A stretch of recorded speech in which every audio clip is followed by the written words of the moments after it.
मंडळी, सोमवारी सकाळी एक मोठी बातमी समोर आली. भारत आणि अमेरिका यांच्यात अखेर बहुचर्चित असा व्यापार करार झाला. अमेरिकेचे माजी राष्ट्राध्यक्ष डोनाल्ड ट्रम्प यांनी सोशल मीडियावर पोस्ट करत या कराराची घोषणा केली आणि सांगितलं की भारतावर लावलेला रेसिप्रोकल टॅरिफ म्हणजेच परस्पर अतिरिक्त कर हा थेट 18% कमी करण्यात आला. या घोषणेनंतर सरकारकडून हा करार ऐतिहासिक असल्याचं आणि भारताचा जागतिक प्रभाव वाढवणारा असल्याचं सांगितलं जात आहे.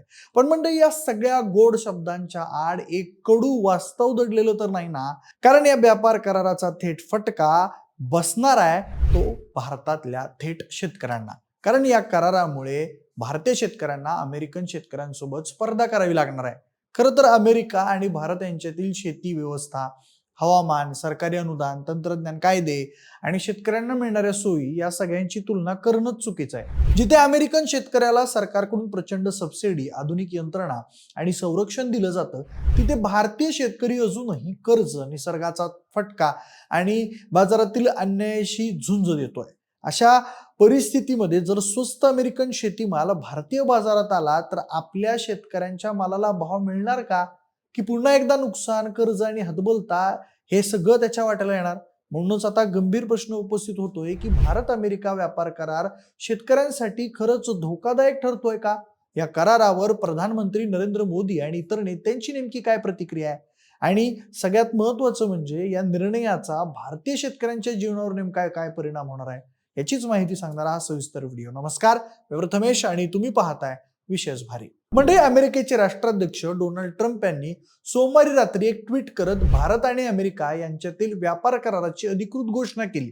या घोषणेनुसार अमेरिकेत निर्यात होणाऱ्या भारतीय उत्पादनांवरील रेसिप्रोकल टॅरिफ म्हणजेच आयात कर 25% वरून 18% कमी करण्यात आलाय.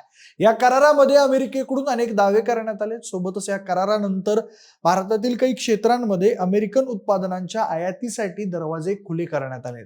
तर सरकारकडून देखील या करारामुळे भारत अमेरिका व्यापारी संबंध अधिक मजबूत होतील असा दावा केला जातोय. मात्र मंडळी, या कराराचं दुसरं आणि गंभीर वास्तवही आता समोर येत आहे. कारण या कराराचा थेट फटका भारतीय शेतकऱ्याला बसणार असल्याचा आरोप करत एक गट आक्रमकपणे पुढे येतोय. संसदेतही या करारावर सविस्तर चर्चा झाली पाहिजे अशी मागणी विरोधी बाकांवरील नेत्यांनी लावून धरली आहे. खरं तर या करारामुळे भारत आणि अमेरिका यांच्यातले व्यापारी संबंध सुधारणार असले तरी या करारामुळे भारतीय शेतकऱ्यांना थेट अमेरिकन शेतकऱ्यांशी स्पर्धा करावी लागणार आहे.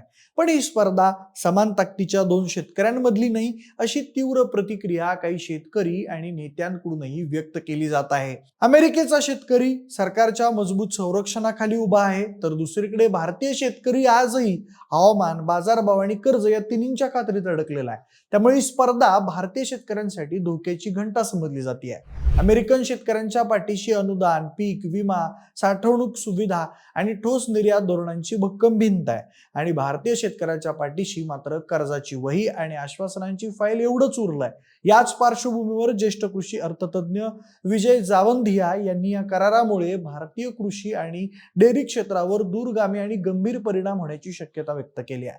भारतातल्या कृषी आणि डेअरी उत्पादन करणाऱ्या शेतकऱ्यांना जिवंत ठेवायचं असेल तर केंद्र सरकारनं अमेरिकन कृषी उत्पादनं भारतात आयात करण्याची परवानगी देऊ नये अशी ठाम भूमिका विजय जावंधिया यांनी मांडली आहे. खरं तर स्वस्त अमेरिकन शेतीमाल भारतात आल्यास बाजारात दर घसरण्याचा मोठा धोका निर्माण होऊ शकतो. जर अमेरिकेची मका, सोयाबीन, डाळी, फळे किंवा दूध पावडर कमी आयात करात भारतात येऊ लागली तर बाजारात पुरवठा मोठ्या प्रमाणात वाढेल आणि हा पुरवठा वाढला की मागणी कमी होते आणि हा बाजाराचा साधा नियम आहे आणि याचाच थेट फटका भारतीय शेतकऱ्यांना बसणार.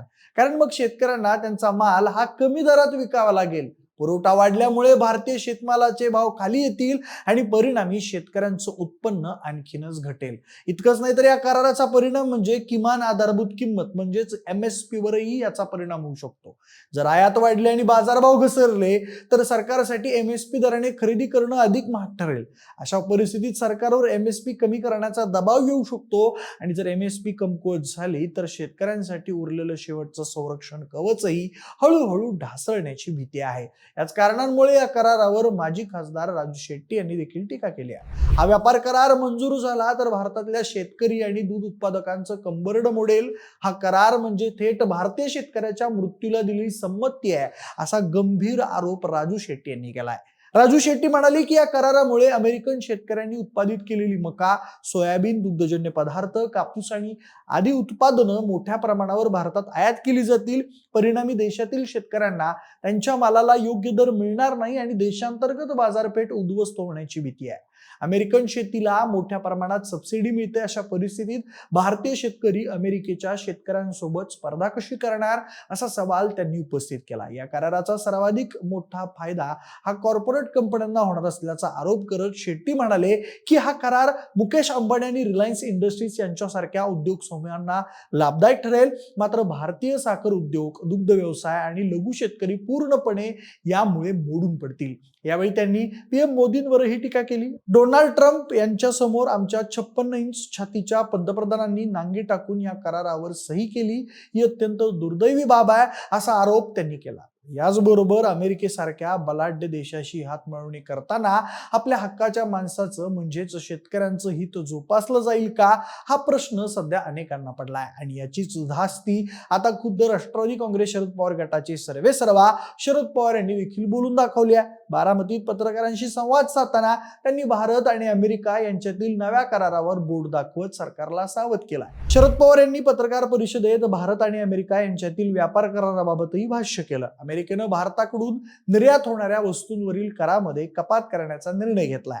पण मला एक दोन गोष्टींची चिंता वाटते. भारत आणि अमेरिका यांच्यातील व्यापार कराराचं चित्र आणखी 1-2 दिवसात स्पष्ट होईल. यानंतर सविस्तर भाष्य करणं योग्य ठरेल. पण आता जे लोकांच्या समोर जे काही जाहीर करण्यात आलंय त्यावरून अमेरिकेला आता कृषी क्षेत्रात भारतात निर्यात करता येईल अशी तरतूद या करारात आहे. ही गोष्ट भारतीय शेतकऱ्यांच्या दृष्टीने काळजी करण्यासारखी आहे. अमेरिका हा एक शक्तिशाली देश आहे, त्यांची आर्थिक ताकद जास्त आहे. त्यामुळे त्यांनी एखाद्या महत्वाच्या वस्तूचं उत्पादन अन्य देशांमध्ये निर्यात करायला सुरुवात केली तर त्याचा विपरीत परिणाम त्या देशाच्या संबंधित भागांवर होतो. भारतीय कृषी क्षेत्रावर तसा विपरीत परिणाम होऊ नये ही माझ्यासारख्यांची अपेक्षा आहे, असं शरद पवार यांनी म्हटलंय. पण मंडळी, भारत अमेरिका व्यापार कराराबाबत केंद्र सरकारकडून सकारात्मक भूमिका मांडण्यात येते आहे. केंद्रीय वाणिज्य मंत्री पियुष गोयल यांनी या करारामुळे कृषी आणि दुग्धजन्य उत्पादनांना संरक्षण देण्यात आल्याचं स्पष्ट केलंय. लवकरच भारत आणि अमेरिका या दोन्ही देशांकडून संयुक्त निवेदन जारी केलं जाईल असंही त्यांनी सांगितलं. याशिवाय या व्यापार करारामुळे सूक्ष्म, लघु आणि मध्यम उद्योग, उद्योजक आणि कुशल कामगारांसाठी अभूतपूर्व संधी उपलब्ध होतील, असा दावाही पियुष गोयल यांनी केलाय. मात्र मंडळी, वास्तव थोडं वेगळं आहे. अमेरिकेत शेती म्हणजे नियोजनावर चालणारा उद्योगधंदा आहे, तर भारतात शेती म्हणजे जोखीम, अनिश्चितता आणि रोजची जगण्याची लढाई आहे. अशा परिस्थितीत जर अमेरिकन शेतीमाल मोठ्या प्रमाणात भारतीय बाजारात आला तर आपल्या शेतकऱ्याच्या मालाला भाव कोण देणार? छोटा आणि मध्यम शेतकरी या स्पर्धेत कसा टिकणार? आजही आपल्या देशात शेतकरी स्वतःला संपवण्याचा आकडा कमी होण्याऐवजी वाढतच चाललाय.